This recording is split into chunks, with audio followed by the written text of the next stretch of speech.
Drew Ginn had a massive crack in the final 5Ks of the Melbourne Warny. I did a quick interview with him at Dr. Jekyll, and here's what he had to say. What was the hardest part of the race? Probably 3K to go after breaking clear of the bunch, and Jason Christie, I think, was maybe 15-20 metres further advanced, maybe even more, but we actually got clear of the bunch, 5K out, and so this was 5K to go. How did this happen? What? Well, there was a heap of attacks going on, and I think with 18K or something like that, I went with Alex Edmondson at one stage, and then we got joined by another two guys, and that got pulled in pretty quickly. So you realise that for me it was only a matter of time before something did get away, and I followed this last one. It must have been about 7Ks or 6Ks to go, and all of a sudden the little group of 5 or 6 just sort of sat up, but we had a gap on the bunch. And then I saw the Avanti rider go, and one of the guys in the group said, "Shit, if we let him go now, he's gone." And I didn't know who it was necessarily, but I found out afterwards. And I just sort of looked around and thought, well, they've eased off here, just put the head down and time trial it and see what happens. And I've looked down and gone, oh yeah, 5Ks from the finish, it's a 5K time trial, it's just like a rowing race, And I'm gasping for air, and I've got my hands over the bars, and I'm watching him up the road, and I'm just gradually pulling him back very, very slowly. And I thought to myself, yeah, and I could see the hill, that last sort of rise, and I thought, geez, if I can catch him on that, and if we both can get over it, we might be all right. But the bunch was pretty big, and I was glancing over my shoulder, I'm going, they're not getting there, and all of a sudden it's like, no, they're coming now. And there was just a fair bit of suffering, but the suffering was over really quickly, because once the bunch picked me up at the top of the hill, you just pulled along with it, and all of a sudden you recover by the end of the race going, like, you want to go again, but that typical thing of you had nothing more in that 5K sort of stretch, 3K sort of stretch, so it was well and truly head down, bum up. I didn't find it too bad. Like I was pretty sensible on it as to making sure that when I hit it, I tried to be within sort of 30, 40 riders at the front, and then just thought, I'm not going to try to chase people. So if gaps open up, just trust that there's a descent straight after, and there's another hill.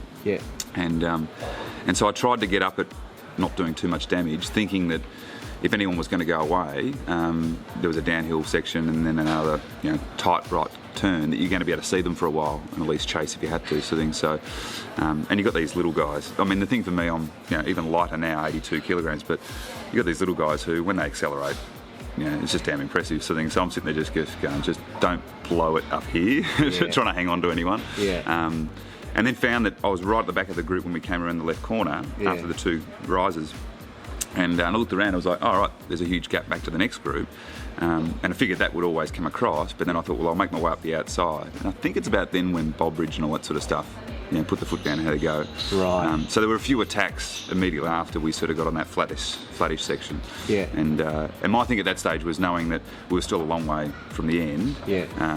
So I wasn't even thinking about trying to get in a break at that point. I'd sort of tried to do that much earlier in the race, sort of thing. So.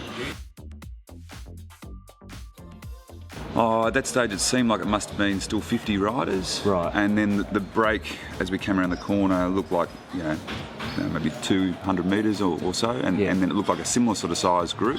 So all that had happened really was that just the whole thing had just split in half. And I think the descent was really interesting as well, as to you could sort of feel people trying to accelerate on the descent, and others sort of just watching the corners and stuff like that sort of thing. So, but I was one of the last 2 or 3 riders. When I swung around the corner, I was sort of surprised because I looked over my shoulder and went, yeah, I'm at the back here, but I felt physically fine because I hadn't killed myself to get over the rise.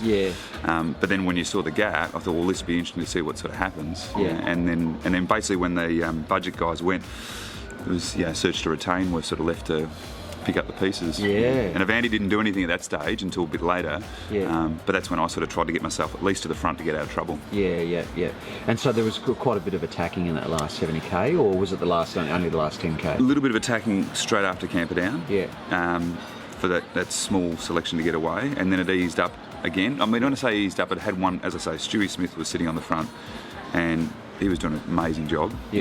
But he had no no help from anyone else, and I certainly wasn't going to do any work at that stage. Yeah. And so just watching him sort of just go all the way down that line, and for me there was that little bit of crosswind and stuff still happening, sort of thing. So you know, further back it might have been a little bit harder in the group, but I found where I was sitting it was reasonably comfortable, and no one was going off the front at that point. Right. And it wasn't until the Avanti guys seemed to come through and Mark O'Brien seemed to sort of rally the troops that that all of a sudden a couple of them came to the front, and Stuart got help, but then he and his teammates sort of dropped back, and they sort of kept the pace up, and that's when you started hearing the time gaps come down. Right. Which was really surprising, because I think everyone sort of thought the budget guys that was probably almost going to be their day, right?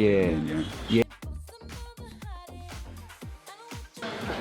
Obviously got across solo, which is just unbelievable. How do you do that?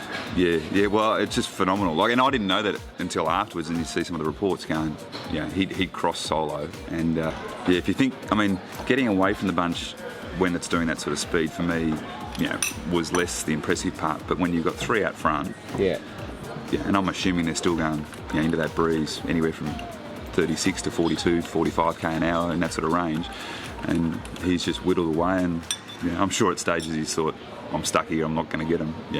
But I also think that potentially if the team cars got to him a couple of times and updated him and all that sort of stuff and kept him going, made a huge difference to him. I did read something where he's obviously acknowledged at some point that being across there was going to be great for his team.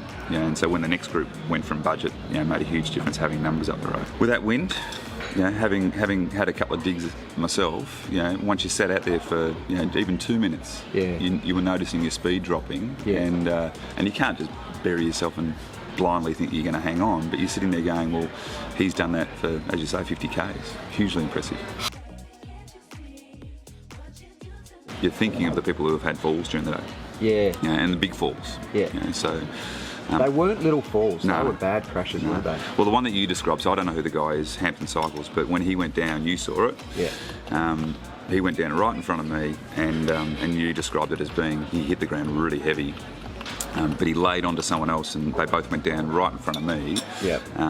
And I remember just, having my hands right next to my brakes, not touching them, and just lifting my bike ever so slightly, and just feeling, front wheels, sort of stuff under the wheels.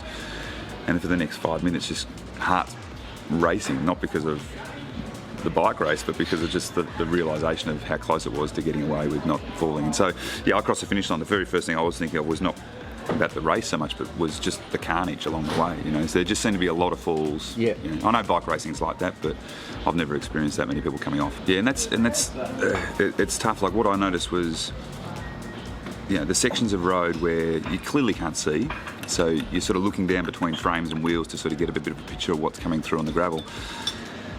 But you've got people trying to go up the outside, and trying to find protection out of the wind and all that sort of stuff. And as you say, like where those trucks drive through and all the bitumen's mounded up, you're going along 1 minute and it's all fine. Next thing you know, you're going blomp, blomp, blomp, your bike's bouncing, and then someone pulls on the brakes, and you can see them sliding in front of you. And I saw that happen about 3 or 4 times, where their back wheel's sliding.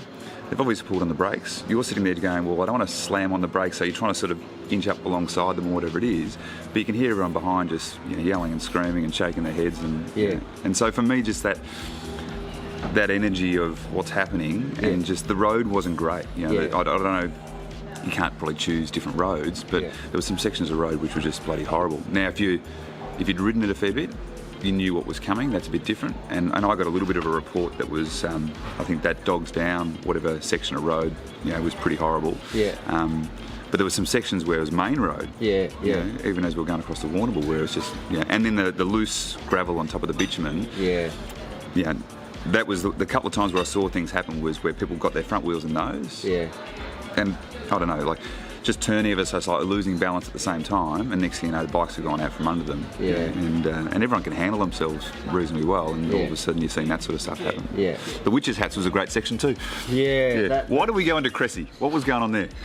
No. Just to visit that primary school sprint? Was that what it was? I think everyone was looking at each other sideways at Cressy. Oh, it seemed like a really nice town from the angle that I saw and the little loop we did. But I tell you, there was a couple of us, I remember coming back out on the freeway and going, well, what the heck was that for?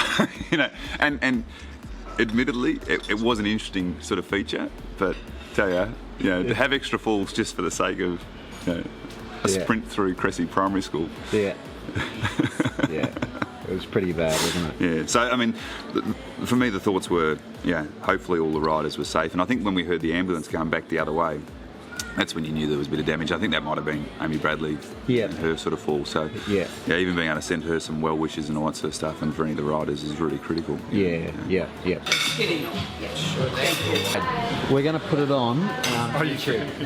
On YouTube. Yeah. So, mate, Thank you. thanks a lot. Awesome Pleasure. interview. We used to be real. We used to be